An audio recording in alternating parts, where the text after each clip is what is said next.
అన్న అందరు నమస్తే అన్న. ఏం లేదు, ఫిష్ వెంకట అన్నకు నాకంటే చాలా బంధం అన్న. అంటే మేము ఆది సినిమా నుంచి కంటిన్యూగా చేస్తున్నాం. వివి నెక్స్ట్ సినిమాలు సార్, ఆది యోగి అట్నే బన్నీ సినిమాలు, చాలా సినిమాలు చేశాము. ప్లస్ మాకు ఉన్న కష్టాల్లో చాలా హెల్ప్ చేసిన వ్యక్తి. ఎందుకంటే మా సొంత అప్పుడు స్ట్రగ్లింగ్ టైంలో వేషాలు లేకుండా కానీ కూడా చాలామంది చెప్పి మన మనిషి అని చెప్పి చాలా వేషాలు ఇప్పించిన రోజులు కూడా ఉన్నాయి ఫిష్ వెంకట అన్న. అట్లా నేను చాలా సినిమాలు చేసిన, నాయక్ కానీ ఎవడు సినిమా కానీ ఇంకా చాలా చెప్పుకుంటూ పోతే ఫిష్ వెంకట 1 year నుంచి కొంచెం హెల్త్ బాగాలేకుంటే మధ్యలో కూడా చాలా వీడియోస్ కూడా వచ్చాయి, చూశారు. ఈ మధ్యకాలం కొంచెం కోమా టైప్లో ఉంటే నేను పోయినప్పుడు చూస్తే నిజంగా చాలామంది వచ్చి పలకరించిన కానీ నేను ఒక్కసారి అన్న నేను నవీనన్న అంటే సట్మని ఒక్కసారి చూశాడు. నాకు చాలా అంటే హ్యాపీ అనిపించింది అన్న లేచాడని. మొన్న లాస్ట్ వీక్ అట్లా కలిశాను, కానీ సడన్గా చనిపోతే చాలా బాధ అనిపిస్తుంది. ఎందుకంటే ఒక మంచి నటుడు, మన ఇండస్ట్రీలో తెలుగు ఇండస్ట్రీలో అందరు బాగా ఆదరించే నటుడు మా ఫిష్ వెంకటన్న ఈరోజు లేకపోవడం చాలా బాధ అనిపిస్తుంది. వాళ్ళ కుటుంబానికి నేను అందరికీ నమస్తే చెప్తున్నాను.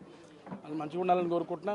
ఇంకా ఫిష్ వెంకన్న లాంటి నటులు రారు, ఎందుకంటే ఆయన డైలాగ్కే ఇక్కడ అందరూ చాలా ఫ్యాన్స్ ఉంటారు. అసలు ఫిష్ వెంకటన్న లేడంటే చాలా బాధ అనిపిస్తుందండి. తమ్ముడితో కూడా ఒకసారి మాట్లాడే ప్రయత్నం అయితే చేద్దాం సార్. అన్న అంటే ఇబ్బంది పెట్టాలని కాదు, ఆయన దాదాపుగా పెద్ద ఇందాక మనం మాట్లాడుకున్నట్టు పెద్ద హీరోలతో వర్క్ చేశారు. గబ్బర్ సింగ్లో ఆ సీన్ ఏదైతే ఉంటుందో పోలీస్ స్టేషన్ అందరికీ ఒక నవ్వును తెప్పిస్తూ ఉంటుంది ఇప్పటికైనా సరే. అలాంటిది ఎందుకని ఇండస్ట్రీ నుంచి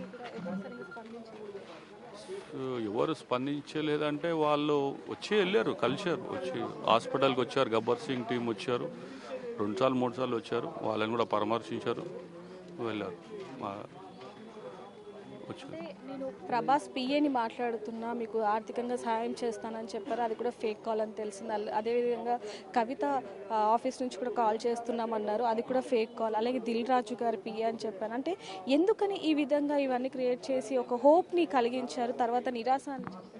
అది వాళ్ళు ఎవరు చేసిరో ఫేక్ కాల్స్ తెలియదు, కానీ ఫేక్ కాల్స్ అయితే అన్నీ ఫేక్ కాల్స్ అవి. ప్రభాస్ గారు అనేది ఇవన్నీ అన్నీ ఫేక్ కాల్స్. వాళ్ళు కరెక్ట్ అయితే వాళ్ళు వస్తుండే, వాళ్ళ దాకా ఈ విషయం వెళ్ళలేదు. ఇప్పుడు ప్రభాస్ గారు కానీ ఎవరు కానీ ఈ విషయం వైరల్ అయిన వీడియోస్ వాళ్ళు చూడలేదేమో, వెళ్ళలేదు, అంతే, వాళ్ళకి తెలియదు.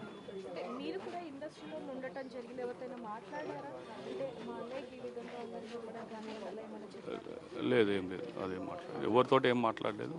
అందరిలో బాగుంటుండే. ఫిష్ వెంకట్ అంటే సినిమా ఇండస్ట్రీలో బాగుంది, మంచి పేరు. పవన్ కళ్యాణ్ గారు ఎవరైనా కూడా, ఒక ఎమ్మెల్యే వచ్చినా కూడా, ఎంపీ వచ్చినా కూడా, ఆయన కూడా ఒక హీరో చేసినప్పుడు ఎవరిని అంటే పర్మిషన్ కలవడానికి మాట్లాడడానికి ఏముండదు. ఫిష్ వెంకట్ పోతే ఫిష్ వెంకట్ గారు వచ్చారు అని బాగుంటుంది.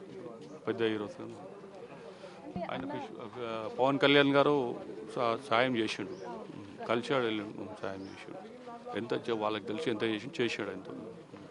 మామూలుగా సినిమాలు చేస్తున్నారు అంటే కొంచెం ఎక్కువగానే డబ్బులు వస్తూ ఉంటే కొంచెం సేవింగ్ చేస్తారు అనే ఒక మాట వినిపిస్తూ ఉంటుంది మనకి ఇండస్ట్రీలో.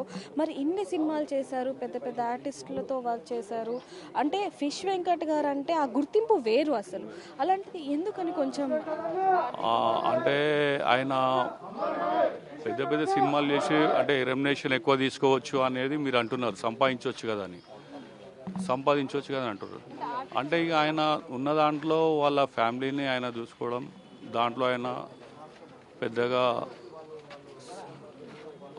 ఒక ముషీరాబాద్లో ఒక ఫ్లాట్ తీసుకున్నాడు, అదొక ఫ్లాట్ ఉంది.